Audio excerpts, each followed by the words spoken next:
नमस्कार साथियों, एक बार पुनः आप सभी का बहुत-बहुत स्वागत है हमारे इस 5वें एपिसोड में। बातचीत जो कार्यक्रम हम लोग कर रहे हैं और बातचीत के क्रम को आगे बढ़ाते हुए आज हमारे साथ हैं किरण। किरण, आपका बहुत-बहुत स्वागत है।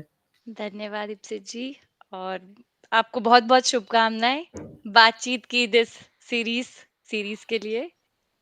तो दोस्तों क्या है कि जो सृजनात्मकता है, क्रिएटिविटी है ना वो जब मैं 12th पढ़ के आया था, 12th के बाद ग्रेजुएशन में जब मैं था तो क्रिएटिविटी मेरे लिए बहुत ही एब्स्ट्रैक्ट टर्म था कि क्रिएटिविटी मतलब मैंने बहुत ज़्यादा यूज़ नहीं करता था। और मैं जेन्युइनली ये बात बोल रहा हूँ कि फिर मैं ही नहीं, हम जितने भी यहाँ बैचमेट्स थे और भी आगे-पीछे के जितने लोग थे, सब कहते थे कि क्रिएटिविटी का एक अगर जीता जागता उदाहरण है तो वो किरण है। तो मुझे लगा कि किरण से आप सबको मिलवाना चाहिए कि क्रिएटिविटी ना सिर्फ़ गाने में, लिखने में, इन सब चीज़ों में, तो एक जर्नी हम समझने की कोशिश करेंगे कि क्रिएटिव इंसान कैसे होते हैं और कैसे समाज उनको सपोर्ट भी करता है और समाज उनकी राह में बाधा भी बनता है। परिवार सपोर्ट भी करता है, कभी-कभी परिवार भी बाधा बनता है, परिस्थितियाँ बाधा बनती हैं।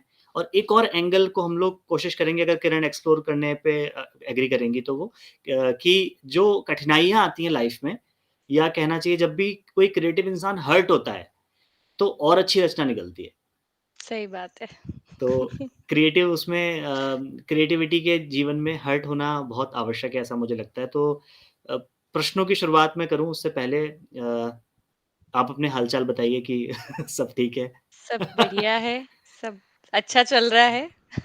और मेरे पिछले कुछ जो एपिसोड्स हैं उसमें कई लोगों ने फीडबैक दिया है, डिमांड करी है कि आप व्यक्ति का इंट्रोडक्शन बहुत डिटेल में नहीं बताते हैं। तो उसमें मैं क्लैरिफ़ाई भी कर दूँ यहाँ पे कि बहुत स्पेसिफ़िक इंट्रोडक्शन बताना मुझे सही भी नहीं लगता है कि एग्ज़ैक्टली कहाँ पर हैं। तो मैं मोटे तौर पे बता देता हूँ कि महाराष्ट्र स्टेट में एक प्रतिष्ठित स्कूल में ये किरण जो है वो काउंसलर के पोस्ट पर हैं और इससे पहले लगभग मुझे लगता है किरण 10 साल के आस-पास आप स्पेशल एजुकेटर रहे हो, हाँ, 9 इयर्स 9 इयर्स हाँ।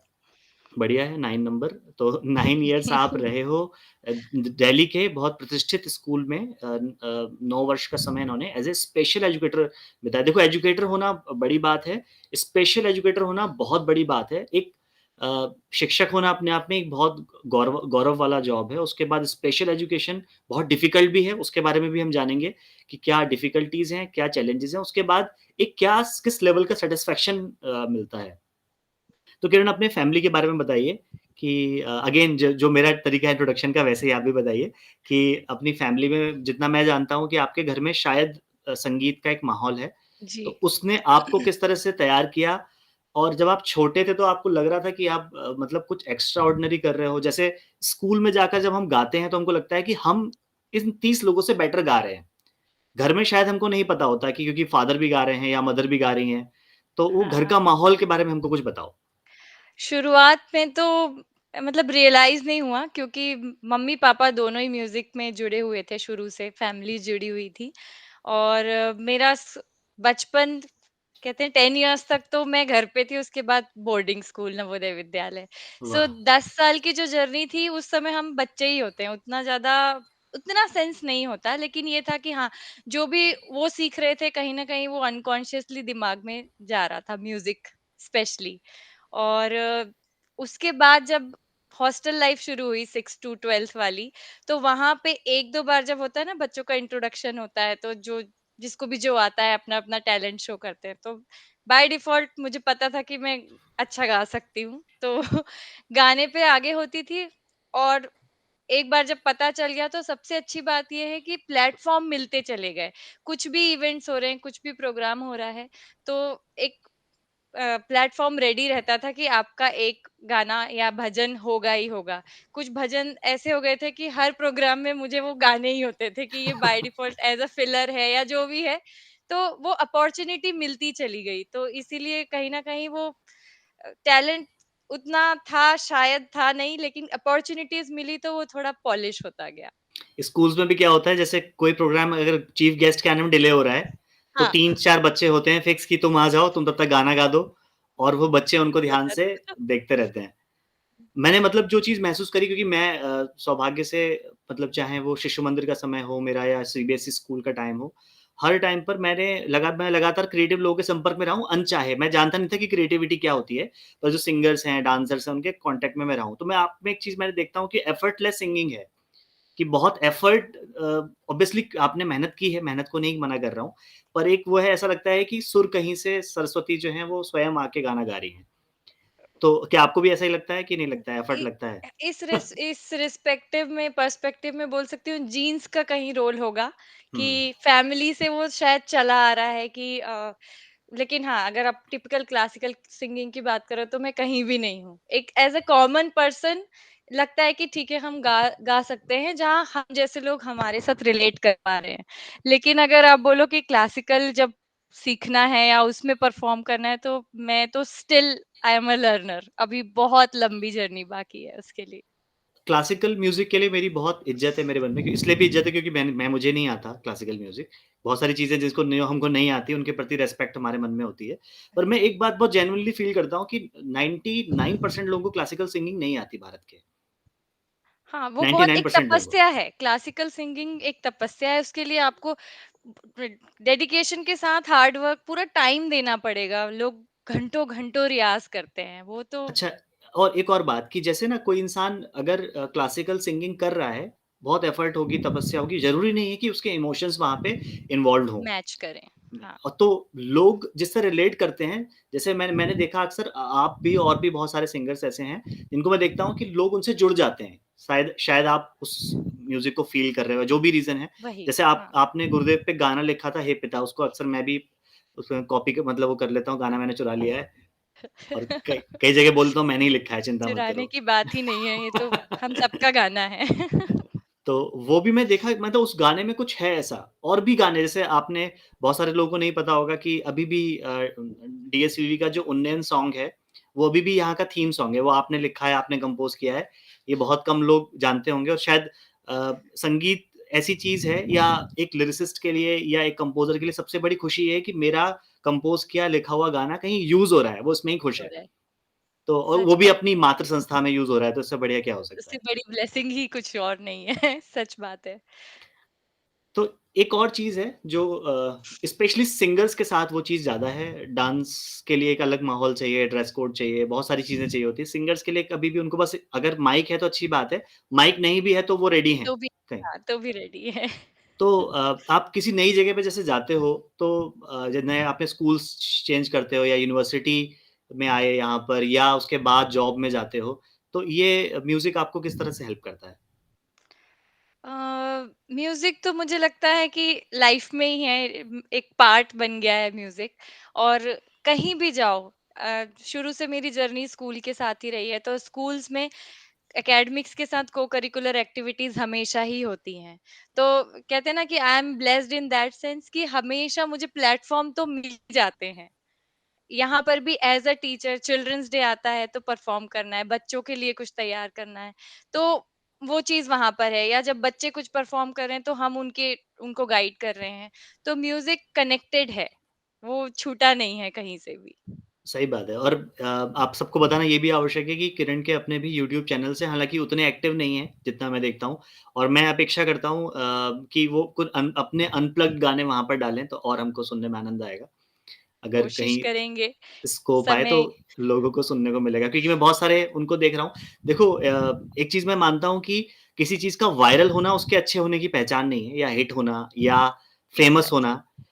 अच्छी चीज़ तो वो है कि जो सुनने में अच्छी लगे और जिसका कुछ मीनिंग भी हो कि हाँ, अब हम कुछ कर रहे हैं तो मीनिंगफुल है। ये जो मैंने जब ये शुरू किया, कहाँ तक जाएगा, क्या इसका परिणाम होगा मुझे नहीं पता। पर सबसे बड़ी चीज़ है कि एक तो मैं इसको एन्जॉय कर रहा हूँ। अपने पुराने जिन लोगों से मेरा इंटरेक्शन था वो फिर से कनेक्शंस बिल्ड हो ताजा रहे हो हैं, रहा है। ताज़ा हो रहे हैं, अनुभव ताज़ा हो रहे हैं।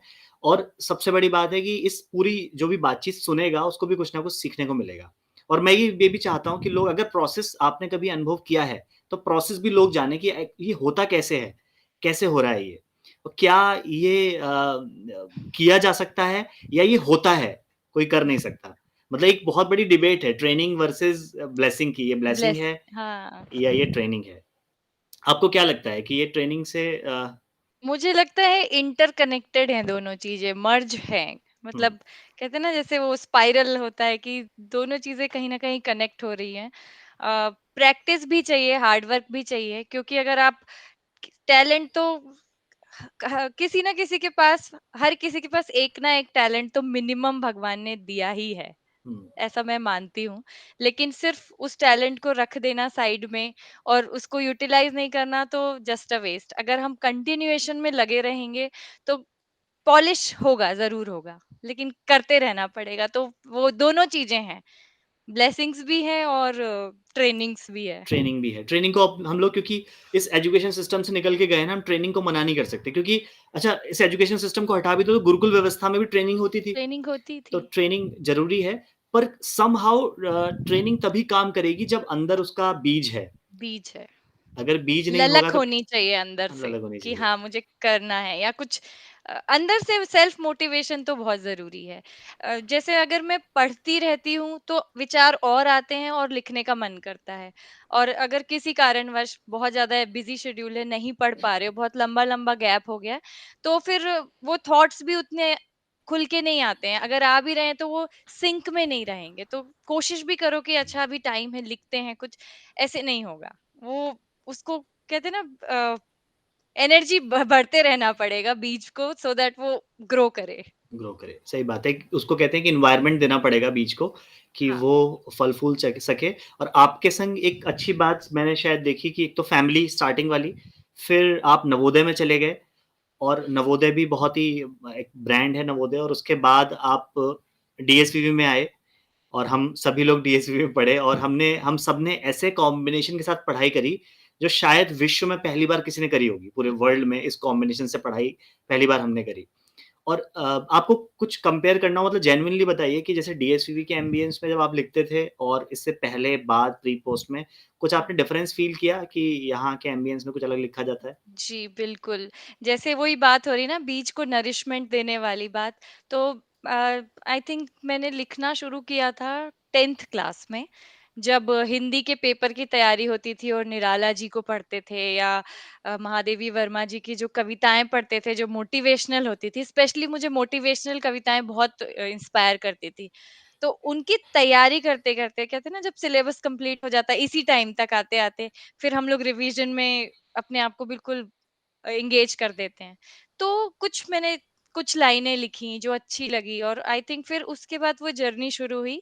लोगों को सुनने में अच्छा लगने लगा, और उसमें थोड़ा-सा म्यूज़िक डाला तो लोगों को और अच्छा लगने लगा।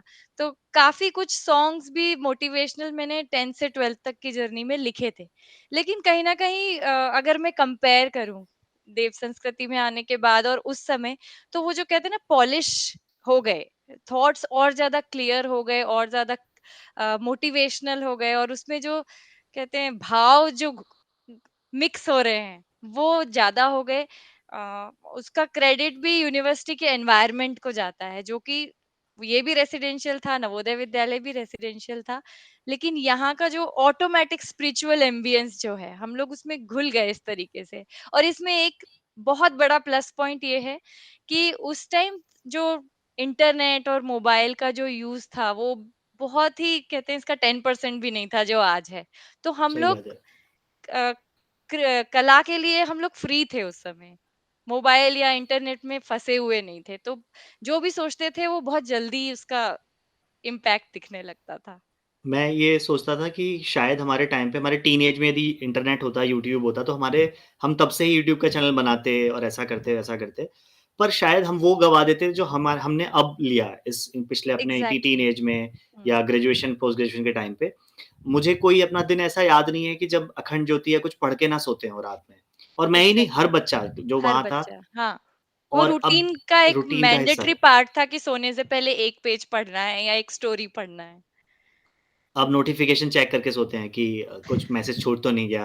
एग्ज़ैक्टली। वो टाइम पहले वो अब यूट्यूब पे वो टाइम जाता है। अब वो बात अलग है कि हम कोशिश करते हैं कि हर जगह से सही चीज़ ही कंज़्यूम करें, पर समहाउ वो कहीं न कहीं अटेंशन तो डेविएट होता है। होता ही है, और वो शुरू होता है अगर हम सोचें कि अगर अखंड ज्योति में सोच के है कि चलो 2 पेजेस पढ़ना है उसके बाद सोना है, तो एक टाइम लिमिट हमारी डिसाइडेड है, इस टाइम तक हम सो जाएँ। अगर मोबाइल में हमने सोचा कि कुछ देखना है, तो इस तरह से हम बन जाते हैं कि जितना सोचा था उसका 3-4 गुना टाइम वैसे ही निकल जाएगा। वो आपको मायाजाल रिमाइंडर है। देना पड़ता है। हाँ, रिमाइंडर देना पड़ता है कि नहीं अब हो गया। आपके पास स्कूल में भी ऐसे केसेज़ आते होंगे कि बच्चे मोबाइल से एडिक्टेड हैं, स्कूल आने का मन बहुत। नहीं करता है। स्कूल में एज़ अ काउंसलर तो डेली बेसिस पे 5 टू 6 केसेस आते ही हैं, और ओह! उसमें अगर बच्चों के साइड से देखा जाए तो उनके मेजर चैलेंजेस, जैसे कि ये प्यूबर्टी एज है, एडोलेसेंस एज है, उससे रिलेटेड। और बहुत से बच्चे कंफ्यूज हैं और they are stuck between studies and internet. But okay. Sometimes कभी जब पेरेंट्स आते हैं तो पेरेंट्स का यही होता है कि हमारा बच्चा पढ़ता नहीं है, पूरे टाइम मोबाइल में लगा रहता है। चलिए, मैं इस पे जो काउंसलिंग वाला आपका हिस्सा है ना, इस पे हम कभी और बात करेंगे डिटेल में। जी हम बिल्कुल। आप वापस अपनी क्रिएटिविटी वाले उस पे आते हैं क्योंकि मुझे लगता है ये हम दोनों का ही फ़ेवरेट टॉपिक है और बहुत सारे और भी लोग जो लिखने, पढ़ने, सुनने के शौकीन हैं।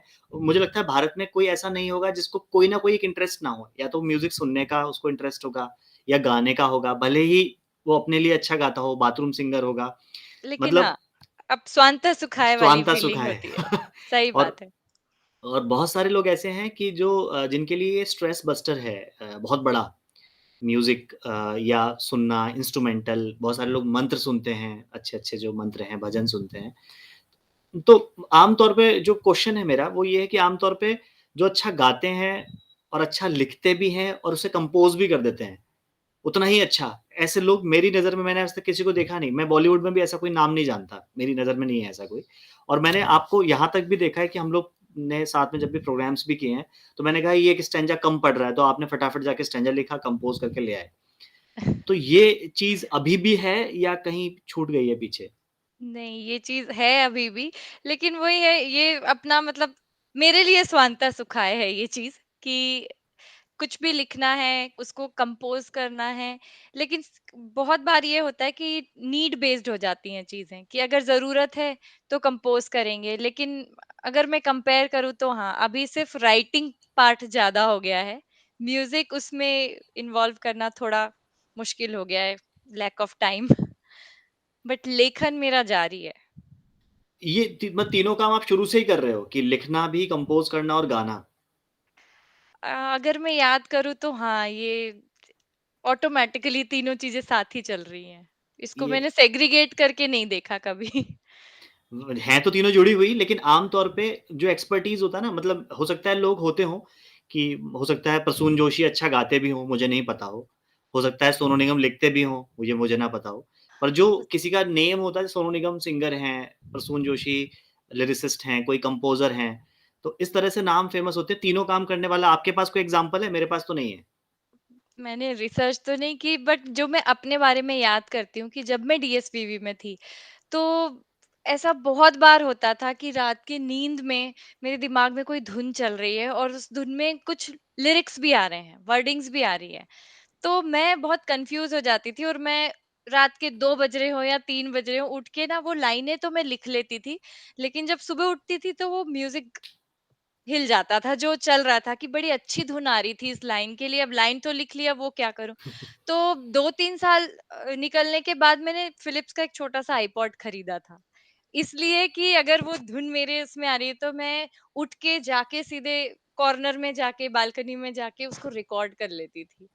तो ऐसे करके मैंने बहुत सारी जो ओरिजिनल धुन है, जो रात को जब हम सब शांत होते हैं, मन शांत होता है, तो मैंने बहुत वो सँभाल के रखी हैं वो MP3 रिकॉर्डिंग्स, कि उनको कभी। और एक समिधा बन जाऊँ, अगर आपने सुना होगा, तो वो आई थिंक वो प्योरेस्ट सॉन्ग है विद धुन, जो मैं सुबह यज्ञ करने जाती थी और यज्ञ करके एक दिन मैं लौट रही थी, तो जब जहाँ हम यज्ञ करते थे वहां से लेकर महाकाल तक का जो रास्ता है लाइब्रेरी होते हुए जो आता है, वहाँ यज्ञ करके मैं निकली हूँ और बस अपने आप मन में लिरिक्स और म्यूजिक साथ में आ रहा है, समिधा बन जाऊं, और मैं आके बस वेट कर रही हूँ कि मैं महाकाल में प्रणाम करूं और जाके मैं फिर इसको रिकॉर्ड करूं। और उसके वाह! बाद मैंने यही किया, डॉर्मी में जाके, एक डॉर्मी खाली थी, तो मैं वहां गई अपना आईपॉड लेके, और मैंने जो धुन आ रही थी और जो वर्ड्स आ रहे थे वो पहले रिकॉर्ड किए। उसके बाद वो अभी भी मैं अगर कहूँ तो वो मेरा प्योरेस्ट सॉन्ग है, जो निकला है तुरंत एक बहुत अच्छे रिचुअल के बाद। वाह! आम तौर पे जो लोग लिखते नहीं है ना, लिखते पढ़ते नहीं है, वो इस चीज़ को समझ नहीं पाते कि ये क्या है। तो जो लिख रहा है जैसे कि अक्सर लोग लिखने वालों का मज़ाक उड़ाते हैं कि जिसने लिखा है तो पक्का सुनाएगा। तो हाँ, सुनाए बिना इसको रहा नहीं जाएगा। तो मोस्टली। वो इस चीज़ को नहीं समझ रहे हैं कि उसने अब एक तरीके से मैं इसको बहुत बढ़ा-चढ़ा के ना भी कहूँ, तो इस मैं तो ये मानता हूँ कि एक तरीके से ये आपने किसी बच्चे को जन्म दिया है। ये सच एक में। बच्चे को जन्म देने जैसा है। और ये जो प्रोसेस है, ये दिखने में ईज़ी लगती है, पर ये बहुत डिफ़िकल्ट प्रोसेस है। इसमें भी एक तो होता है कि आपने जस्ट तुकबंदी कर दी कि वो करता है, तो वो जाता है, सोता है, हाँ, खाता है, वो अलग चीज़ है। पर राइमिंग लगा कुछ के। चीज़ें ऐसी होती हैं, बहुत रेयरली मैंने फ़ील किया है अपने साथ, पिछले 15 सालों में 5 बार हुआ होगा कभी ऐसा कि प्रकृति ने मुझे पकड़ लिया, बोला लिखो, जब तक नहीं लिखोगे तब तक चैन नहीं पड़ेगा। तो बहुत ये ऑब्वियसली ये जो एम्बियंस है शांति कुंज का उसका बड़ा योगदान है और मैं चाहूँगा अगर आपको याद आ रहा है वो संविधा बन जाऊँ तो सुना भी दीजिए लोग हमारा जी। सौभाग्य होगा। बिल्कुल, हाँ, हाँ। बिल्कुल। मैं एक चीज़ उससे पहले बोलना चाहूँगी कि ये चीज़ मैं मिस करती हूँ, शायद इस वज़ह से अब मैं धुन नहीं लिख पा रही हूँ क्योंकि वो फ्रीनेस होता है ना, मेंटल फ्रीनेस नहीं मिल रहा है। इतनी भाग-दौड़ वाली लाइफ़ है कि आप खाली बैठ के लिख तो सकते हो, पर वो भाव में बहकर इमोशंस और धुन उसमें डालने के लिए वो एनवायरनमेंट नहीं मिल पा रहा है या क्रिएट नहीं हो पा रहा है। जस्ट इसमें एक पॉइंट और ऐड करने का मन है कि अगर आप मतलब दुनिया को भी देखो, जो धुनें हम लोग मेजॉरिटी ऑफ द अस हम लोग जो हैं वो बॉलीवुड के गाने सुनते हैं। तो 60-70s के गानों में जो प्योरिटी है, 80s के गानों में जो प्योरिटी है, वो 90s से कम होती गई। कम होती गई। और आज तो वो सिंगल बीट पे गाने बजा देते हैं। कोई से भी गाना लिया, बीट ली, कोई भी कान फोड़ू संगीत उन्हें पता है कि सुनना तो है ही लोग पागल हो रखे हाँ, हैं, कुछ भी सुन वो लेंगे। आए गए हो जाते हैं ये वाले सॉन्ग्स। तो कब कोई गाना स्ट्राइक नहीं करता। वहीं अगर हम लोग देखें तो अरिजीत सिंह के गाने आप देखो, तो वो लोगों को स्ट्राइक करते हैं क्योंकि वो एज़ ए पर्सन बहुत अच्छा इंसान है। वो सोल में कहते हैं ना सोलफुल सॉन्ग्स हो जाते हैं उनके। उनके म्यूज़िक के वो असर साथ आता वो है। धुन, भाव जब मिल जाते हैं तो ऑटोमैटिक इसीलिए मैं बोल रही हूँ ना कि जो भी सिंगर है ज़रूरी नहीं है कि ट्रेंड बहुत ज़्यादा होंगे तो ही आप इम्प्रेस करोगे। आई बिलीव कि कॉमन लोग जिससे कनेक्ट करते हैं वो भाव वाले जितने भावपूर्ण गाने होंगे या भजन होंगे, normal people can relate with them. और यही उद्देश्य है। कला हाँ, का उद्देश्य क्या है कि अगर कला लोगों को कोरिलेट नहीं कर पा रहे लोग उससे, तो फिर वो कला ठीक है, महान कला क्या हो सकती है, क्लासिकल आपने चीज़ बना दी, पर वो किसी को ना तो समझ आ रही है और ना ही कोई उससे रिलेट कर रहा है। बिल्कुल सम्मान है, हम हाँ, मान रहे हैं क्लासिकल म्यूज़िक बहुत हाँ, महान है। कोई सही इससे भी बात। हर्ट ना फ़ील करे कि क्लासिकल म्यूज़िक के बारे में ऐसा बोल दिया। पर मेरा मानना है कि कोई चीज़ कला तब वो उपयोगी है जो समाज के काम आए। हाँ, आपने वो बहुत सिर्फ महान रिसर्च किया, वो किसी के काम नहीं आया, तो उसका फ़ायदा क्या? Exactly exactly. ये वैसी ही बात हो गई ना कि क्लास में हर 3 कैटेगरी के बच्चे हैं, above average, below average, average. आप सिर्फ अबव एवरेज को टारगेट कर रहे हो तो व्हाट अबाउट जो नीचे के 2 लेवल हैं। सही बात है। अच्छा एक और पर्पज़ है मेरा ये सीरीज़ करने का, ये भी एक मतलब मेरे दिमाग में मैं हिस्ट्री पढ़ाते वक़्त मैंने सोचा कि पूरी हिस्ट्री जो है, वो राजा, महाराजा, नवाब इन्हीं रसूखदार में लोगों के बारे में है। हुँ, तो जो हम लोग हैं एक पूरा दुनिया में ज़्यादातर लोग मीडियोकर हैं, एग्जैक्टली। जिनका कोई ज़िक्र नहीं है और इनफैक्ट उनको यही बोला जाता है कि तुम अच्छा गा के क्या कर लोगे? तुम लिख के भी क्या कर लोगे? तुम पेंटिंग बना के क्या कर लोगे? आम तौर पे इंडिया में 80s 90s में खूब डायलॉग चले, अब तो कम हो गए हैं। अब कम हो गए अब तो लोग चाय बेच के भी करोड़पति हो जा रहे हैं, चाय बेच के पीएम भी बन जा रहे हैं। हैं। बिल्कुल। तो अभी दुनिया काफ़ी बदल रही है, पर एक ज़ हम लोगों ने टाइम फेस किया है, अगर मैं उस समय बोलता किसी को अपने पेरेंट्स को, रिलेटिव्स को कि मेरे को क्रिकेटर बनना है, तो कोई रेडी नहीं होता उस टाइम, मैं खुद ही नहीं रेडी होता मन ही मन कि मुझे पता है मेंटली कि हम हाँ, रिस्क नहीं लेना चाहते कि वो आगे हम हमारी ट्रेनिंग ही वैसी हुई थी कि क्रिएटिविटी मतलब जान का खतरा सच में। और साइड में चलने दो क्रिएटिविटी, साइड में नहीं चल पाती क्रिएटिविटी मर जाती है। कभी-कभी मैं ये रिग्रेट भी करती हूँ। कभी-कभी मुझे लगता है कि शायद इस चीज़ को मैंने प्रायोरिटी रखा होता तो शायद आज का फ्यूचर कुछ और होता जो अभी है। शायद मैं म्यूज़िक में कुछ कर रही होती, जो कि सच में एक ड्रीम था कि शायद इस फ़ील्ड में कुछ अच्छा हो सकता था। लेकिन अगेन वही मेंटल सेटअप कि ये साइड में है, एज़ लेकिन अ हॉबी है। अभी हम लोग हमारी हिस्ट्री में एक विधा आती है उसको बोलते हैं सबाल्टर्न सबाल्टर्न हिस्ट्री। सबाल्टर्न मतलब जो जिनकी आवाज़ कोई नहीं उठा रहा है, उनकी आवाज़ सबाल्टर्न उठाएँगे। तो अच्छा, यूट्यूब एक तरीके से सबाल्टर्न एक है। अल्टरनेटिव प्लेटफ़ॉर्म है, जो हमारी क्रिएटिविटी को मतलब एक सबसे बड़ी बात ये है जो अभी हम बात जो कर रहे हैं, कोई सुनता है, नहीं सुनता है, मैं पर्सनली फ़ील करता हूँ कि मुझे ज़्यादा फ़र्क नहीं पड़ता। कोई सुने बहुत अच्छी बात है, सीखे बहुत अच्छी बात है। फर्स्ट चीज़ है कि हमारा अपना सैटिस्फैक्शन हो रहा है। हम अब फिर बात आती है रिकॉर्ड और डाल के उन्हें क्योंकि ताकि हमारे लाइक माइंडेड लोग देख सकें। एग्ज़ैक्टली। जो क्रिएटिव इंसान है ना, अब जो आपने बोला कि मेरे दिमाग में धुन आई और मैंने लिखा, उसको मैं समझ सकता हूँ। हाँ, और क्योंकि वो उपज है ना आपके अंदर से निकल रही है तो अंदर आप से निकल रही है। और ज हम लोग उस समय पे कोरियोग्राफिंग करते थे, ग डांस की कोरियोग्राफी करते थे। सेम हमारे साथ होता है कि सोते-सोते ख़्याल आ रहा है और मैंने उसको कहीं लिख लिया कि इस तरह से करना है या ऐसे कहीं करना किसी को है। बता दिया कि मैं ऐसे हाँ, करूँगा, कल मुझे याद दिला देना। क्योंकि वो उड़ता भी बहुत तेज़ है उड़ता ख़्याल। जल्दी है और वो उसकी ओरिजिनैलिटी या कहते हैं ना उसकी फ्रीक्वेंसी डाउन होती जाएगी जितना डिले करते जाओगे। तो और रिकॉर्ड करना ज़रूरी है। बाकी जो 3 प्रीवियस ती 3-4 जो बातचीत के एपिसोड हुए, बुरा ना माने मेरी बात का, पर ये क्योंकि मेरे अपने दिल की बात है, तो मेरे ज़्यादा करीब है ये वाला एपिसोड। तो निकिता, जितेंद्र, प्रसून और मेरा जो मुझे नहीं भतीजा लगता है, कोई बुरा मानेगा, वो वो भी बुरा रिलेट करेंगे, इन सब चीज़ों से ज़रूर रिलेट रिलेट करेंगे। करें वो, क्योंकि क्रिएटिविटी मतलब इस सेंस में, लिखने, पढ़ने वाले सेंस में हम मतलब उसका कोई तोड़ नहीं है। गाना छूट जाएगा, आप गाना गा दीजिए। गाने और चलिए, भी गाएँगे, पहले ये वाला गाना गा दीजिए। मैं ये भजन समर्पित करती हूँ गुरुदेव को और उनकी ब्लेसिंग्स को जो हम सबको मिल रही हैं। तो बस उन्हीं के प्रति ये भाव है जो उस समय लिखा था। कुछ लाइनें सुनाती हूँ। समीधा बन जाऊं सखे तेरी समीधा बन जाऊं अग्नि रूप तू मुझको खींचे जलने को आतुर मैं तेरे पीछे भस्मी हो जाऊं सखे तेरी समीधा बन जाऊं चातक भाव लिए हूँ बैठी भक्ति की प्यास लगी है ऐसी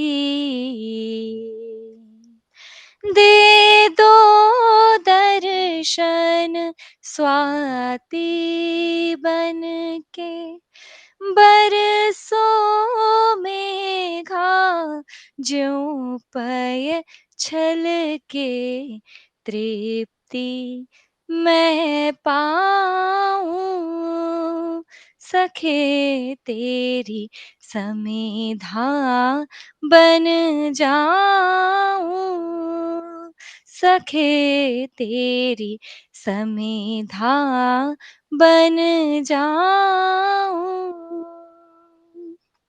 बहुत ही बढ़िया, एक्सीलेंट। बहुत ही शानदार, मतलब लिखा जितना अच्छा है, कंपोज़ भी उतना अच्छा किया और गाया भी उतना, जो मैं तीनों बातें कह रहा था, वो तीनों ही गज़ब की हैं। मैं बस यही कहती हूँ कि I am still a learner अभी भी बहुत कुछ बाकी है। मुझे लगता है ये ऐसी लेयर है ना रचनात्मकता ऐसी प्याज़ की तरह है। हुँ, खोलते जाओ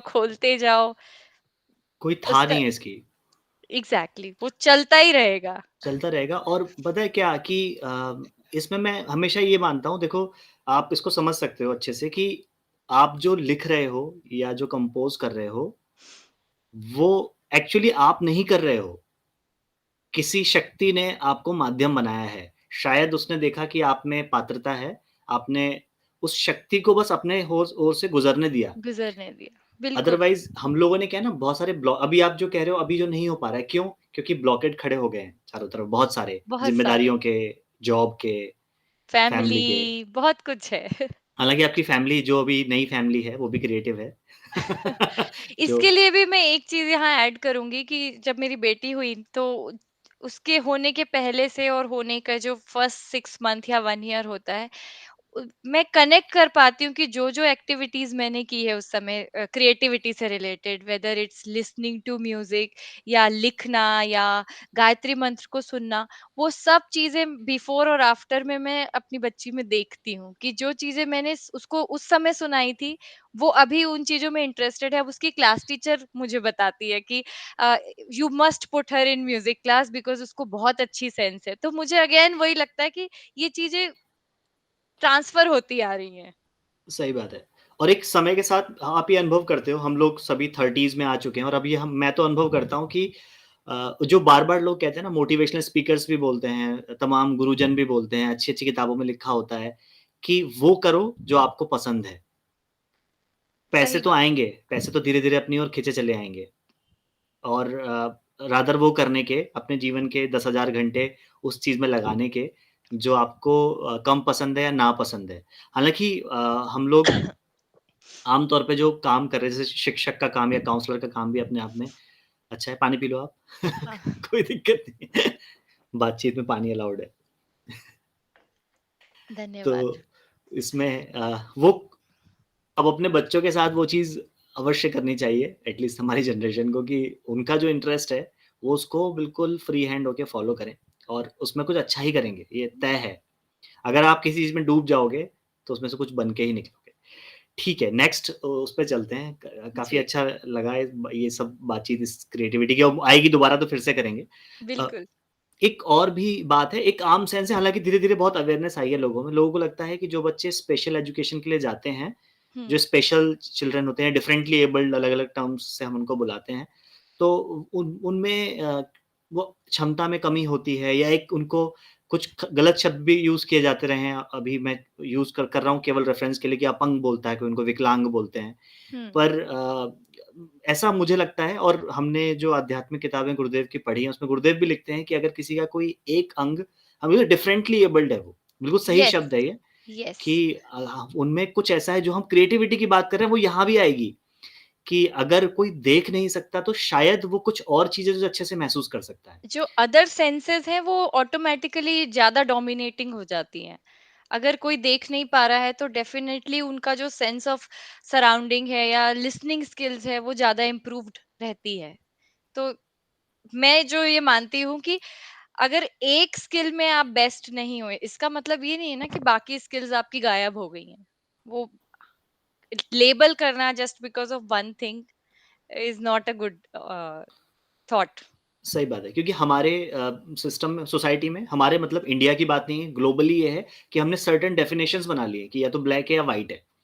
या हाँ, तो ये ऐसा, ये लड़की ये नहीं कर सकती, लड़का ये नहीं कर सकता, या अफ्रीकन ये नहीं कर सकता, इंडियन ये नहीं कर सकता, सर्टेन हमने परिभाषाएँ गढ़ ली हैं। और भी बहुत कुछ, कि बिहारी ऐसे होते हैं, एमपी हाँ, वाले जो ऐसे होते हैं, यूपी वाले स्टीरियोटाइप्स होते हैं, स्टेरियोटाइप्स होते हैं। लेकिन कहीं न कहीं अभी जो न्यू एजुकेशन पॉलिसी है या अभी जैसे रोल ऑफ काउंसलर जो मेरा है, तो वहाँ पे मैंने देखा है कि अब सिचुएशंस चेंज हो रही हैं। मतलब ये जो अवेयरनेस प्रोग्राम्स हैं, वो चल रहे हैं। कंपैरेटिवली अगर आप आज से पिछले 10 या 5 साल पहले से कंपेयर करेंगे आज का टाइम, तो लोगों में अवेयरनेस जागी है। जागी वेदर है। इट्स पेरेंट्स या फिर अमंग्स द स्टूडेंट्स, आपस में पहले ये बुली केसेस बहुत ज्यादा होते थे कि किसी बच्चे में कुछ कमियां हैं तो बाकी बच्चे मिलके, लेकिन हम लोग अभी पहले से ही उनको इतना सेंसिटाइज करके रख रहे हैं कि वो लोग भले ही सपोर्ट ना करें लेकिन बुली तो ना करें किसी बुली ना को। करें, और उसमें भले ही कई चीज़ों में जैसे रैगिंग है या बुली होना है, उसमें यदि उनको कानून का डर है, वो भी अच्छी बात है। हाँ, भले ही हो सकता है कई लोगों के मन में तो है, पर वो बोल नहीं रहे हैं क्योंकि कानून है। कानून तो है। पर ठीक है, धीरे-धीरे क्या होगा कि वो मन भी ट्रांसफ़ॉर्म हो जाएगा। और ऐसे केसेस होते भी हैं, स्कूल्स में भी होते हैं कि किसी भी चीज़ से, या तो वो फिज़िकल अपीयरेंस है, बॉडी शेमिंग है, या किसी भी वजह से आपस में बच्चे तो बच्चे ही होते हैं, उन लोगों के इश्यूज़ आते हैं। लेकिन उनको राइट टाइम पे अटेंड करके उनको फ्यूचर का कॉन्सिक्वेंसेस दिखा देना कि अगर आप बच्चे आप ये सब करोगे तो आपके साथ फ्यूचर में ये सब हो सकता है। सही कानूनी बात तौर है। पे अगर कुछ होता है फिर तो आपका फ्यूचर ही डेंजर में है। तो वो चीज़ उनको सतर्क कर देती है। इन सब के बावजूद कि स्पेशल एजुकेशन देना अपने आप में एक चैलेंजिंग काम है। मतलब इस बात से कोई मना नहीं कर सकता, इनकार नहीं कर सकता कि स्पेशल एजुकेशन देना अपने आप में एक चैलेंजिंग काम है। उसमें क्या-क्या चैलेंजेज़ आते हैं वो थोड़ा बताइए, और कुछ एग्ज़ाम्पल्स यदि आप देने में कंफर्टेबल हो तो एग्ज़ाम्पल्स दीजिए? बिल्कुल। हुँ, तो अभी तक की जो जर्नी मेरी एज़ अ स्पेशल एजुकेटर रही है, उसमें डिफरेंट काइंड्स ऑफ डिसेबिलिटीज़ के बच्चे थे, डिफरेंटली एबल्ड बच्चे थे। तो जैसे बहुत कॉमन जो इंक्लूसिव सेटअप के अंदर जो बच्चे आते हैं, वो मेजरली होते हैं लर्निंग डिसेबिलिटी के और एडीएचडी के। Attention deficit hyper activity disorder. और अगर आप आजकल के बच्चों को भी देखोगे तो बहुत से बच्चे आपको पेरेंट्स के मुंह से सुनते हुए मिल जाएगा कि बहुत हाइपर एक्टिव बच्चा है, सीधे सीधे शांत नहीं बैठता है क्लास में, या घर में भी इधर उधर घूमता रहता है। तो कहीं ना कहीं उसमें एक्सपोजर उनको नहीं मिल रहा है। वो या तो वो हाइपर सेंसिटिव हो गए या हाइपो सेंसिटिव हो गए, किसी चीज का ओवर एक्सपोजर मिल गया है तो वो उस चीज से बाहर नहीं निकल पा रहे, किसी चीज का इतना कम एक्सपोजर मिला है कि वो सीक कर रहे हैं। तो कई बार वो उनके बिहेवियर में दिखता है, कई बार उनकी नीड्स में दिखता है। तो जो हाइपर एक्टिव बच्चे ये हैं, उनका मतलब ये कि उनकी फिजिकल एनर्जी बॉडी की यूज ही नहीं हो रही, हम उनको आउटडोर प्ले दे ही नहीं रहे। बच्चा स्कूल जा रहा है, पढ़ाई कर रहा है, वापस आ रहा है, होमवर्क कर रहा है, बैठा हुआ है, तो अब उसको अपनी बॉडी एनर्जी वो कहाँ निकाले अगर हम उनको गेम्स नहीं खिला रहे हैं, आउटडोर गेम्स नहीं दे रहे हैं, एक्टिविटीज नहीं हो रही हैं, या योगा अगर है, कुछ ना कुछ ऐसा होना चाहिए जिससे फिजिकल बॉडी थके उनकी। तो ये as a special educator differently abled बच्चों के साथ काम करना बहुत ज्यादा चैलेंजिंग और बहुत ज्यादा कहते हैं ना एक रिस्क वाला जॉब है, क्योंकि हुँ, आपका you are always on your toes. पूरे टाइम आपको बिल्कुल अटेंटिव रहना पड़ेगा, और इन सब के लिए सबसे ज्यादा चाहिए पेशेंस। हुँ, क्योंकि नॉर्मल बच्चे को पढ़ाना 2+2 एक बार बता के पूछना, वो बता देगा 4, 2 3 4 अटेम्प्ट्स में बता देगा। लेकिन स्पेशल नीड्स बच्चों के साथ काम करने में आपको बहुत छोटे छोटे गोल्स बनाने पड़ेंगे, रिपीटेडली अलग अलग स्ट्रैटेजीज तैयार करना पड़ेगा। अच्छा, ये इस तरीके से नहीं सीख रहा तो इस तरीके से, इस तरीके से नहीं तो इस तरीके से। हो सकता है एक कॉमन बच्चा जो 1 या 2 दिन में सीख ले, उसके लिए हमें 1 2 महीने लगने लगे।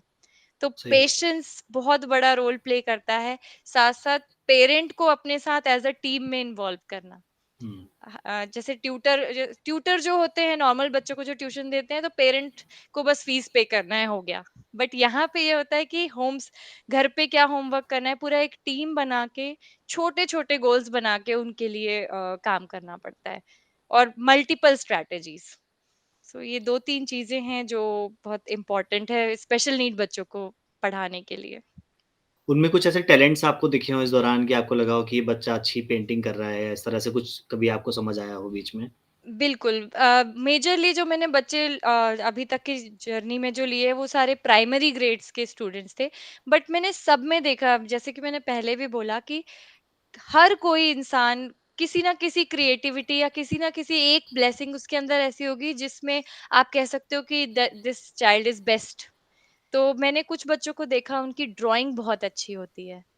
कुछ एडीएचडी बच्चे ऐसे थे जिनका मेंटल कैलकुलेशन इतना स्ट्रांग कि हम भी जैसे 3 डिजिट या 2 2 डिजिट के मल्टीप्लिकेशन वो ऐसे डायरेक्टली बता देंगे। एंड पेरेंट्स से जब पूछो तो वो कहेंगे कि हमने नहीं सिखाया, पता नहीं इन्हें कैसे आता है। लाइक 15 into 12 या कुछ भी ऐसे बताओगे and they will give correct answer. तो ये चीजें होती हैं कि कहीं ना कहीं वो लोग बड़े क्रिएटिव हैं अपने एरियाज में। एक बच्चा था जिसको मैप एक बार में याद हो जाता था। वो आई ओह! थिंक ग्रेड 3 का बच्चा, कि गूगल मैप है तो मैप उसके साथ अगर बैठे तो मैप लगाने की जरूरत नहीं है, वो अच्छा। बता देगा कहाँ से क्या आएगा। सो क्रिएटिविटी भी है और इनके अंदर टैलेंट्स भी होता है। अब बस हमें वही ना एनवायरनमेंट क्रिएट करके देना है, इनका हेल्पिंग हैंड बन जाएंगे तो डेफिनेटली अपनी फील्ड में ही आगे बढ़ सकते हैं। आपने तो फिर भी दिल्ली में काम किया, तो दिल्ली में तो फिर भी अच्छा है इस मामले सेंटर्स है। में। हाँ। सेंटर्स हैं, एम्बियंस है, लोग अवेयर हैं, कानून का सिस्टम है। छोटे शहरों में, गाँव में अभी भी स्थिति स्पेशली बच्चों की तो बात ही नहीं कर रहा मैं, नॉर्मल बच्चों के लिए भी अच्छी नहीं है। उनके लिए भी बाइनरी सिस्टम है, कि या तो 0 बच्चों चुनो के या 1 चुनो। उनके फैसिलिटेटर भी नहीं है ना अवेलेबल। हाँ, प्रॉब्लम ये है कि अगर सरकारी स्कूल की भी बात करोगे तो कहीं ना कहीं उतने टीचर्स ही अवेलेबल नहीं है जितने बच्चे हैं। अब स्पेशल एजुकेटर भी एक फील्ड में मास्टर होता है, लेकिन अगर आप ब्लाइंड बच्चों के लिए नॉर्मल स्पेशल एजुकेटर रख दोगे या हियरिंग इम्पेयर्ड के, तो वो स्पेशल एजुकेटर है लेकिन उस चीज के लिए ट्रेंड नहीं है। नहीं है। तो कहते हैं राइट फैसिलिटेटर फैसिलिटेटर मिलना जरूरी है। सही बात है और अभी इस मतलब ये जो अवेयरनेस है जो मेट्रो सिटीज़ तक लिमिटेड है उसको और आगे लेके जाने की आवश्यकता है। और बिल्कुल। अगेन बात केवल स्पेशल बच्चों की नहीं, डिफरेंटली एबल्ड बच्चे नहीं, सभी के लिए ये सभी। बात है कि उनका जो टैलेंट है उसको पहचानने की बहुत ज़रूरत है। आजकल टेक्निक्स भी अवेलेबल हैं बहुत सारी जो साइकोलॉजिकल टेक्निक्स हैं, जो क्वेश्चनेयर्स हैं या और आईक्यू के एप्टीट्यूड बहुत सारे टेस्ट एप्टीट्यूड टेस्ट वगैरह हैं। हैं, बिल्कुल, मल्टीपल इंटेलिजेंस टेस्ट हैं, बहुत सारी वो तरीके हैं जिससे हम निकाल सकते हैं कि वो किस फील्ड में अच्छा परफ़ॉर्म कर सकता है। बिल्कुल। और लोग कर भी रहे हैं मतलब जो अवेयर लोग हैं वो कर भी रहे मैंने हैं। दिल्ली में देखा है बहुत से ऐसे सेंटर्स हैं जो स्पेशल नीड एडल्ट्स के लिए सेंटर्स हैं स्पेशली जो उनको ट्रेन करते हैं। जैसे आपने ऑटिज्म सुना होगा तो हुँ, ऑटिज्म के जो कुछ बेसिक फीचर्स होते हैं कि वो बहुत ऑनेस्ट होते हैं, बहुत पर्टिकुलर होते हैं। तो जिनके साथ मैंने काम किया है प्रीवियस स्कूल्स में, वो जो एडल्ट ऑटिज्म के स्टूडेंट्स हैं, वो प्रॉपर ट्रेनिंग दे करके they are doing too good in hospitality management. Hotels में जो होता है लॉन्ड्री वगैरह का काउंट करना, उस चीज़ों का मेंटेनेंस देखना, तो वो लोग जॉब में हैं एंड अर्न कर रहे हैं। बहुत सो अच्छा, सो यहाँ पे मैं स्पेशल नीड्स के लिए मैं ये कहूँगी कि उनका टैलेंट या उनकी जो स्किल है, उस पे वर्क करो रेदर देन कि ओवरऑल उनको बेस्ट दिखाना है। अगर वो एक स्किल में बहुत अच्छे हैं, तो as a parent, as a facilitator वो स्किल पता करके उसके लिए प्लेटफ़ॉर्म दो, तो उनका फ्यूचर आगे ब्राइट है। वो अर्न भी कर सही बात सकते है। हैं और अपनी लाइफ़ में सेटल भी हो सकते हैं, उस स्किल के बेसिस पे। बहुत अच्छा और ये जो काम है स्पेशल एजुकेशन देने वाला, मैं तो ये कहूँगा कि ना सिर्फ़ मतलब एक जॉब है या अर्न करने का एक तरीका ऑब्वियसली है, पर उसके साथ-साथ ये एक बहुत बड़ा सोशल वर्क है और अपनी एक साधना मैं कहूँगा एक साधना है बिल्कुल। स्पेशल एजुकेटर बनना और जो लोग भी इस फ़ील्ड में मैं उनको हम लोग यहाँ से उनको प्रणाम करते हैं, सलाम करते हैं कि आप बहुत अच्छा काम कर रहे हैं। आपको भी सलाम करते हैं, आपने 9 साल ये काम किया है। सच में मैं बचपन से मेरे पापा जी टीचर हैं, तो मुझे हमेशा से लगता था मुझे बड़े होके टीचर बनना है। लेकिन मैं जब साइकोलॉजी मैंने पढ़ा उसके बाद जब पता चला कि ये फ़ील्ड्स भी होती हैं साइकोलॉजी में, तो मुझे इससे अच्छा कोई प्रोफ़ेशन ही नहीं लगा कि हुँ, जहाँ पे टीचिंग भी है और सोशल सर्विस भी है और अर्निंग भी है। मतलब सारी चीज़ें आपको एक ही जगह मिल रही हैं और तीनों को मिलाने के बाद वो जो सैटिस्फैक्शन मिलता है, वो अलग ही बात है उसकी। सही बात है और आप खुद भी क्रिएटिव हो ना तो आप पहचान सकते हो कि इसमें क्या वो कहीं न कहीं आपका जो इन्नेट क्वालिटीज़ हैं, वो वहाँ हेल्प डेफ़िनिटली वहाँ पे उस हेल्प उन्होंने हेल्प हाँ, करी होगी। आइडेंटिफ़ाई करने में बिल्कुल हेल्प। एक चैलेंज और आ जाता है यहाँ पे कि कई बार पेरेंट्स ना उस चीज़ को डीवैल्यू कर देते हैं। उनको लगता है कि नहीं पढ़ाई ही इम्पोर्टेंट है, ये हाँ, क्यों? तो वहाँ पे पेरेंट के साथ उनकी काउंसलिंग करना भी एक इम्पोर्टेंट रोल हो जाता है। तो कुछ पेरेंट्स एग्री कर जाते हैं जो समझते हैं। अदरवाइज़ कुछ अननेसेसरीली बच्चों के साथ ही जाते हैं कि नहीं पढ़ाना ही है और आगे कुछ और ही बनाना है। एक्चुअली ये जो कैपिटलिज़्म हुआ है ना पिछले 100 सालों में, स्पेशली पिछले 30-40 सालों में, उसने एक दौड़ पैदा करी है, कॉम्पिटिटिव दौड़ है कि सबको घोड़ा ही बनना है, सब दौड़ो। हाँ। तो लेकिन वही है ना कि हर किसी का वो फीचर अलग है, हर कोई फीचर घोड़ा अलग है। नहीं हो सकता। जो उड़ सकता है उसको भी दौड़ा रहे हैं। वो उड़ के हाँ, पहुँच जाएगा पहले वो, लेकिन उसको नहीं तुम भी दौड़ो। दौड़ के वो तुमने हाँ, नहीं पहुँच पाएगा वो बेचारा वो। इसी से जुड़ा हुआ अब मेरा जो हम लोग लास्ट फ़ेज़ में आते हैं धीरे से बातचीत के बिल्कुल। कि मुझे लगता है आपको भी आनंद आ रहा होगा इसमें बिल्कुल, चर्चा बिल्कुल, ये इंटरेस्टिंग टॉपिक है और चलता रहे तो भी पता नहीं चलेगा। तो इसमें एक बात आती है क्रिएटिव लोगों के साथ, मैं अक्सर पढ़ता भी हूँ जगह पे, कई जगह पे लिखा भी होता है कि वो जंगली पौधे की तरह होते हैं। मतलब उनको जैसे अगर हम जंगल में जाते हैं या पहाड़ में जाते हैं, देखते हैं, तो वहाँ कोई मेंटेन नहीं कर रहा है, कोई गार्डनर नहीं है वहाँ पे। पर हुँ, वो अपने आप में इतना सुंदर है कि हाँ, उसको किसी माली नेचुरली की आवश्यक्ता नहीं है। और अगर हम अपना जो पार्क है, उसमें अगर 1 हफ्ते माली नहीं आता, तो वो अजीब-सा दिखने लगता है। हमारे जो गमले लगे हुए हैं, वो अजीब से दिखने लगते हैं। तो क्रिएटिव लोग जो हैं वैसे आपकी परिभाषा में हर व्यक्ति क्रिएटिव है, थोड़ा मेरा इससे उतना मैं मानता हूँ कि हर व्यक्ति उतना क्रिएटिव नहीं है। ऐसा मेरा मानना है। उसमें कोई ठीक है, टैलेंट हो सकता है ओपिनियन हाँ, हो सकते हाँ, हैं, वेरी कर सकते हैं उसमें ओपिनियन। उसका टैलेंट कुछ ना कुछ हो सकता है, पर क्रिएटिविटी भगवान की देन होती है। स्पेशली लिखने वाले या आर्ट बनाने वाले, कुछ डिफरेंट सोचने वाले, आउट ऑफ द बॉक्स जाने वाले जो लोग होते हैं, वो कुछ अलग ही होते हैं। और वो कुछ होते हैं और कुछ धीरे-धीरे उनमें अगर खाद-पानी मिलता है, तो वो किसी लेवल तक पहुँच जाते हैं। जी, और अगर हम उनको बाँधते हैं किसी सेटअप में, जो मेरा एग्ज़ैक्ट सवाल है कि 9 टू 5 वाले सेटअप में अगर उनको बाँधते हैं, हाँ, तो समहाउ वो थोड़ा फँसा हुआ महसूस करते हैं। बिल्कुल। तो आपको क्या लगता है? आप लंबे समय से 9 टू 5 वाले सेटअप में हो, हाँ। तो मुझे लगता है कि उस दौरान जैसे मैं अपनी चॉइस ऑफ फील्ड में हूँ, तो मुझे वो बंधन नहीं लगता है। हाँ, अगर मैं इंजीनियर या किसी और प्रोफ़ेशन में फँस गई होती अगर मैं कहूँ, तो मेरे लिए बहुत मुश्किल होता कि मुझे बँधा हुआ फ़ील हो रहा है। लेकिन मैं जिस प्रोफ़ेशन में हूँ, वहाँ पे मैं एन्जॉय कर रही हूँ उस चीज़ को। तो मेरे लिए ये एक ब्लेसिंग ही है। और कहते हैं ना, जहाँ चाह वहाँ राह, कि अगर आप स्कूल आवर्स के बाद का जो आपका टाइम है, वो तो आपका ही है। आप सही जैसे बात है। चाहें उसको यूटिलाइज़ कर सकते हैं, अगर पढ़ना है, गाना है या प्रैक्टिस करना है या लिखना है, जो भी है। तो वो चीज़ मैं एन्जॉय करती हूँ। लेकिन हाँ, एक चीज़ ये है कि जब लास्ट ईयर कोविड के टाइम पे जब ये ऑनलाइन था, तो मैं सच में बंधी हुई मछली की तरह फ़ील करती थी। क्योंकि बच्चों से सामने से इंटरैक्ट करना, उनसे बात करना, उनको समझना, और स्क्रीन में वो लोग कैमरा बंद करके बैठे हैं और उन स्क्रीन से बातें करना। तो लास्ट ईयर मेरा मन करने लगा था कि मुझे जॉब छोड़ देना चाहिए, क्योंकि मैं उसको एन्जॉय नहीं कर पा रही थी। अपना सही बेस्ट बात है। नहीं दे पा रही थी। तो 2 साल बहुत क्रिटिकल फ़ेज़ वाले थे। तब मुझे लगा कि सच में मैं बँधा हुआ फ़ील कर रही हूँ। लेकिन जैसे ही बैक टू नॉर्मल हुआ है सब चीज़, तो फिर से कहते हैं ना, जो वापस से जान आ गई है। अब बच्चे मिल रहे हैं, उनके साथ हम फंक्शन सेलिब्रेट कर रहे हैं, क्लासेस में जाके पढ़ा रहे हैं। तो वापस मैं उस चीज़ को फिर से एन्जॉय करने लगी हूँ। और मुझे लगता है एक सामान्य इंसान जो मतलब क्योंकि क्रिएटिविटी में 2 छोर हैं। एक तो छोर है जो बहुत ही फ़नेम फ़ेम आपको एकदम जो पेज 3 पे लेके जाता है सीधे और एक वो दुनिया है जिसमें आदमी अपने बिल्कुल दुनिया से कट के रहता है और जंगल में जीवन व्यतीत करता है हरिदास जी की तरह और संगीत गाता है, भगवान को पुकारता है। और एक मध्यम मार्ग है ये स्कूल वाला। मेरे को लगता है शिक्षक ऐसा काम है, शिक्षण कार्य, जिसमें आप अपनी क्रिएटिविटी को भी मेंटेन कर सकते हो, बिल्कुल, घर भी चलेगा, मतलब अर्निंग भी होगी जी, और साथ में जब भी मैं स्कूल्स में जाता हूँ, मुझे लगता है एक अलग एनर्जी होती है वहाँ पे बच्चों की। बिल्कुल। एक डिफरेंट लेवल वहाँ पर फ़ील होता है मेरे को। तो मुझे ये तीनों क्राइटेरिया में भी मैं अपने आप को बीच वाले उसमें ही फिट इन कर पाती हूँ, क्योंकि उसमें मेजॉरिटी वहाँ रहती है, मेजॉरिटी से हम रिलेट करते हैं। रही बात लिखने की या कुछ अपनी क्रिएटिविटी के लिए टाइम देने की, तो वो अगेन स्वांतः सुखाय है कि मुझे अच्छा लग रहा है इसलिए मैं ये कर रही हूँ। किसी को इम्प्रेस करना इसका मोटिव नहीं है, या बिल्कुल कट ऑफ कर लेना भी मोटिव नहीं है कि मैं अपने ही ख्यालों में हूँ। हुँ, तो वापस भी आना पड़ता है कभी, जो एज़ पर प्रायोरिटी, कि आप कुछ कर रहे हो लेकिन अब आपकी फैमिली ज़िम्मेदारी है, या स्कूल में ही आप कुछ लिख रहे हो लेकिन कुछ काम आ गया।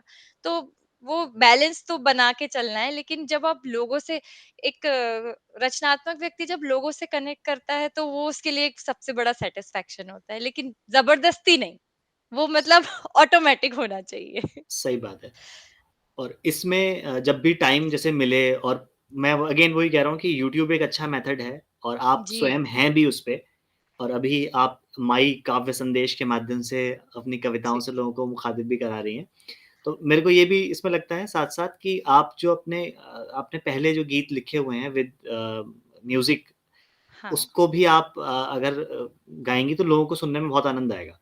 बहुत अच्छा सजेशन है। मैं अगेन ना, यहाँ पे ये आ जाता है कि ये टीम वर्क हो जाएगा। जैसे सिर्फ़ कविता पढ़ना है या बोलना है, वो अकेले आप कर सकते हो। लेकिन जहाँ म्यूज़िक आ जाएगा, तो एक टीम की नीड टीम भी ये महसूस होती मेरा है। सजेशन वैसे अनप्लग्ड वाला ही है। मैं हाँ, पर्सनली अनप्लग्ड पसंद हाँ, करता हूँ जिसमें कोई तो और फिर म्यूज़िक नहीं है। कर सकते हैं, बिल्कुल। तानपुरा बजा के गा सकते हो। तानपुरा, इवन तबले के बीट्स भी। तो ये सजेशन मैं ज़रूर नोट करती हूँ। फ्यूचर में आएँगे माय काव्य संदेश में कुछ जो भजन पहले के लिखे हुए हैं। और और इसमें अगर आप इसको अगर रेगुलैरिटी आपने मेंटेन कर ली, तो मेरा ऐसा विश्वास है कि जब हम अगले साल या अभी कुछ समय बाद दोबारा मिलेंगे, तो उसका जी, जो डिफरेंट लेवल पे भी होगा, ये ऐसा भी हो सकता है। बिल्कुल, बिल्कुल। क्योंकि थैंक अपने यू। ये सजेशन बहुत इम्पोर्टेंट है, क्योंकि जब तक फीडबैक नहीं मिलता ना, हम मोनोटोनस जाते रहते हैं। तो क्योंकि मैंने देखा है आम तौर पे लोग जो हैं बहुत सारे ऐसे यूट्यूबर्स हैं या ऐसे सिंगर्स हैं सोशल मीडिया पे, जिनको लोग अनप्लग सुनना पसंद करते हैं, बहुत सारे मतलब बहुत सारे नाम है, हुँ, नाम नहीं ले रहा अभी किसी का यहाँ पे, हुँ, पर हुँ। बहुत सारे आप नहीं, भी जानते होंगे जिनको मुझे भी अनप्लग में ज़्यादा, मतलब वो मेंटली पीसफुल लगता है। हाँ, क्योंकि हम अब अगेन वही बात आती है कि ज़्यादातर लोग अनप्लग्ड ही गा पाते हैं, उनके पास म्यूज़िक नहीं है, सही बात है। तो उनको लगता है अच्छा ऐसा हम भी गा सकते हैं। हाँ, दूसरा मैंने आपकी कंपोज़िंग स्टाइल में एक और बात देखी कि अ, आपके दिमागी लेवल पर कॉम्प्लेक्सिटी होती होगी, जब बहुत सारी चीज़ें आती हैं, आप बनते पर आप जो कंपोज़ करते हो वो बहुत सिंपल होता है। मतलब वो सिंपल एंड ब्यूटीफुल वाला जो कंपोज़िशन होता है कि जैसे चल चल युवा चल तेरी मंजिल तुझको पुकारे। अब ये क्या है, हो सकता है कि कोई उसको कम अच्छा गाए, पर गा सब लेंगे। क्योंकि हाँ। हमारी जो टीम थी उसमें आपको पता ही है, हम लोग नहीं, सब नहीं, सब टीम काम बहुत चलाऊ अच्छी सिंगर टीम हैं। नहीं, काम बिल्कुल चलाऊ भी नहीं। सिंगर। एक टीम होना भी बहुत बड़ी बड़ी ब्लेसिंग बात होती है, पता है? क्योंकि सेम वही आप रिलेट कर पाओगे कि जब आप कुछ अ, जैसा आपने सोचा है और उसको बाहर निकालना चाहते हो और टीम वैसी मिल जाए, तो उससे बड़ी ब्लेसिंग कुछ हो ही नहीं सकती। और कुछ नहीं हो हमने सकती। बहुत अच्छे तरीके से, चाहे वो सिंगिंग भी हो या डांस भी हो, हम लोगों ने टीम बना के बहुत अच्छा परफॉर्म किया अच्छा है। परफ़ॉर्म किया है और अगेन मतलब बात वो आती है कि जो गुरुदेव की सबसे बड़ी कृपा है ना हम लोगों के ऊपर कि जैसे गुरुदेव मिलते हैं अपने साहित्य के रूप में और बिल्कुल। और मिलते हैं परिजनों के रूप में। हम आप सब में गुरुदेव का अंश है किसी न किसी रूप में। तो जब हम टीम में काम करते हैं, सोचिए हम लोग जब गए थे उत्तर प्रदेश में एक जगह पे जब प्रोग्राम था 2011। 11 में, तो सोचिए 15-20 लोगों की टीम और इतना बहुत सारी और कठिनाइयाँ भी हैं, पैरेलल चल रही हैं, पर लेकिन वो एग्ज़ीक्यूशन जो हुआ नेक्स्ट बहुत लेवल। ही। और मैंने सोचा नहीं था कि इसका आउटपुट ऐसा आएगा। मतलब वो तो था कि चलो साथ-साथ चले चलते हैं, लेकिन आउटपुट अभी तक मेमोरेबल है और बहुत, कहते हैं ना, इफेक्टिवली मेमोरेबल है। जो लोग भी उस टीम का हिस्सा थे, सब लोग हमेशा याद करते हैं, हमारी लाइफ़ का वो हिस्सा हो गया है। और बहुत कभी अच्छी ऐसा भी बात। मन है कि कभी भगवान ने चाहा तो शायद टीम दोबारा। रियूनियन हो, बिल्कुल। बाल-बच्चों के साथ सब बिल्कुल। वहाँ बच्चों के भी परफ़ॉर्मेंस हो, ऐसा भी हो सकता है। तो इस बातचीत के मैं चाहूँगा जितना शानदार शुरुआत हुई थी, उतना ही सुखद अंत हो। और पहले मैं धन्यवाद कर देता हूँ, फिर आप एक आध और कुछ सुनाकर जाइए, जो भी बिल्कुल। आपको अच्छा लगता हो। अब अगेन हम किसी का गाना नहीं गाएँगे, किरण का खुद का लिखा हुआ यहाँ आपको तो कोई कॉपीराइट का इश्यू ही नहीं है। आपने मुझे, खुद ही लिखा हाँ, है, नहीं, कोई खुद ही गा नहीं, अगर जितने ज़्यादा लोग गाएँगे उतना अच्छा लगेगा मुझे तो, जितनी ज़्यादा जगह परफ़ॉर्म होगा उतना अच्छा है। नहीं, मैं दूसरे एंगल से बोल रहा हूँ कि जैसे कई होता है ना कि मान लो मैंने किसी का गाना गाया, हुँ, हुँ, तो हुँ। यूट्यूब में कॉपीराइट का इश्यू आता है। आपको वो इश्यू ही नहीं है, आपका खुद का लिखा है, खुद ही कंपोज़ किया है तो हाँ, वो भी वो इश्यू भी नहीं है। अच्छा, इस इस सेंस सिचुएशन में, में, इस हाँ, सिचुएशन में भी कोई बिल्कुल। इश्यू नहीं है और वैसे तो है ही वैसे वो भी तो नहीं, वैसे भी नहीं है। वो भी हो इश्यू हो तो भी हम गाएँगे। बिल्कुल, बिल्कुल, वो इश्यू है ही नहीं। उसका मोटिव ही यही है कि जितने ज़्यादा लोगों तक फैलेगा उतना अच्छा है। तो मुझे लगता है कि ये अच्छा प्लेटफ़ॉर्म है, जहाँ आपको हे पिता गाना चाहिए। बिल्कुल, बिल्कुल। और बहुत ही ज जहाँ भी मैंने भी सुनाया है कई लोगों को, आपने भी खुद भी बहुत बार बहुत जगह पे गाया है, तो हर जगह पर लोग एकदम इम्प्रेस भाव भी हो जाते विभोर हैं, हो जाते भाव हैं। विभोर हो जाते हैं कि मैं वही बोलना चाहती हूँ। और ऐसा बहुत लोगों ने महसूस किया होगा कि ये ना अपने आप निकल गए हैं ये भजन धुन के साथ। मतलब जैसे किसी ने लिखवा दिया हो। लिखवा अब दिया अगर है। बैठूँगी ना तो शायद नहीं लिख पाऊँगी। वो ये इ इस जगह का ना कुछ प्रताप अलग है। हम सच में। लोग अ, मतलब मैं अपना बताऊँ कि कभी मतलब स्कूल के लेवल तक गाते थे, वो सब चीज़ें थी, हल्का-फुल्का परफ़ॉर्म करते थे। कोरियोग्राफ़ी के बारे में मैंने कभी सोचा नहीं था कि कोरियोग्राफ़ी हम लोग करेंगे। वो भी ऐसे रैंडम कि किसी ने कहा कि 3 दिन बाद प्रोग्राम है, करो कोरियोग्राफ़ी। हाँ, ना यूट्यूब है, ना कुछ कुछ है। कोई कहीं से सीखने का भी स्कोप नहीं है। गाने काटने मुश्किल हो रहे हैं कि 3 गाने लगाने हैं, उसके लिए ढूँढो किसी को। पर हो जा रही कम हो और जा रही और बहुत अच्छी हो रही है। मतलब आपने सोचा नहीं कि ये कितने एक्सटेंट तक चला जाएगा। मुझे नहीं पता कि अब मैं सच कहूँ तो मुझे याद नहीं है कि हे पिता किस सिचुएशन में लिखा था। लेकिन मुझे लगता है उस समय जो भी डीएसवीवी में था वो सब इस भजन को बहुत प्यार करते हैं। बहुत मतलब प्यार करते हैं। कनेक्ट करते हैं। हर कोई जिसने भी सुना, उसने ही पूछा कि ये गाना कहाँ है? और मैं वो भी कर देता हूँ, क्या बोलते हैं उसको साइटेशन जहाँ जो भी लोग जानते हैं, तो वहाँ ये आपका साइटेशन कर बड़प्पन है। नहीं बट बड़प्पन कुछ नहीं मैं है। फिर से कह रही हूँ, मुझे नहीं पता कि ये कैसे लिख गया। मतलब वो कहते हैं ना, बीज रहा होगा लेकिन वहाँ खाद पानी अपने आप ही मिला और अपने आप ये चीज़ें निकल गई बस, ऐसी ये निकलवा दी यहाँ का गई। एम्बियंस है, दिव्य है, शांति कुंज और विश्वविद्यालय का। यहाँ कुछ अलग ही घटता है और लोग महसूस भी करते हैं इस चीज़ को, कई लोग एक्सप्रेस नहीं कर पाते हैं। हम भी जो एग्ज़ैक्टली जो महसूस करते हैं ना, वो एक्सप्रेस नहीं कर पाते हैं। वो एक्सप्रेस करना संभव नहीं है। नहीं है, वो 100% नहीं आ सकता। जैसे कहते हैं ना कि जैसे हवा है, आपको कहीं हवा में सुगंधी आ रही है, तो खुशबू तो आ रही है, कैसी सुगंधी आ रही है? जैसी मिठाई से आती है, वैसी? जैसे हाँ। समोसे से आती है वैसी? नहीं, वैसी नहीं, कुछ अलग है, सुगंधी है पर बता नहीं सकते कैसी। तो वैसा ही हाल है स्पिरिचुअल जो प्लेसेस हैं, चाहे विश्वविद्यालय शांति कुंज हो, चाहे और दिव्य क्षेत्र हो, वृंदावन हो, केदारनाथ हो, उनके बारे में ऐसा ही है कि बताना मुश्किल मुश्किल है और आपका बहुत-बहुत धन्य मैं चाहता हूँ कि इस कन्वर्सेशन का एंड ही हम हे पिता से करें। बिल्कुल। उसके बाद हम ओम शांति अपने आप ही हो जाएगा। आपका बहुत-बहुत धन्यवाद हमसे जुड़ने के लिए धन्यवाद मुझे इस बहुत अच्छे कन्वर्सेशन में इन्वॉल्व करने के लिए। बहुत अच्छा लगा। और मुझे लगता है आगे भी आपका टाइम मिलता रहेगा। हम आगे भी जब भी लगेगा कि कुछ और मुद्दा ऐसा आया है, जेन्युइन क्वेश्चन्स पे बात करेंगे और जिससे औरों को मुझे लगता है औरों को भी बहुत कुछ सीखने को मिला होगा इस बातचीत से और स्पेशली जो क्रिएटिव लोग होंगे, जिनको भी कन्वर्सेशन फिंगर्स पसंद आता क्रॉस्ड है, वो यस। सारे क्रिएटिव लोग हैं। जिनको भी नापसंद आता है, वो क्रिएटिव लोग नहीं हैं। तो अभी सबको पसंद आएगा क्योंकि सबको सभी क्रिएटिव हैं। सभी क्रिएटिव हैं। चलिए, जी। हे पिता आप गाइए उसके बाद ये कन्वर्सेशन जी। एंड करते हैं। हे पिता तेरे चरणों में मेरे भाव अर्पित हैं। हे पिता तेरे चरणों में मेरे भाव अर्पित हैं। तेरे दिव्य विचारों में तन मन समर्पित है। तेरे दिव्य विचारों में तन मन समर्पित है। हे पिता तेरे चरणों में मेरे भाव अर्पित हैं।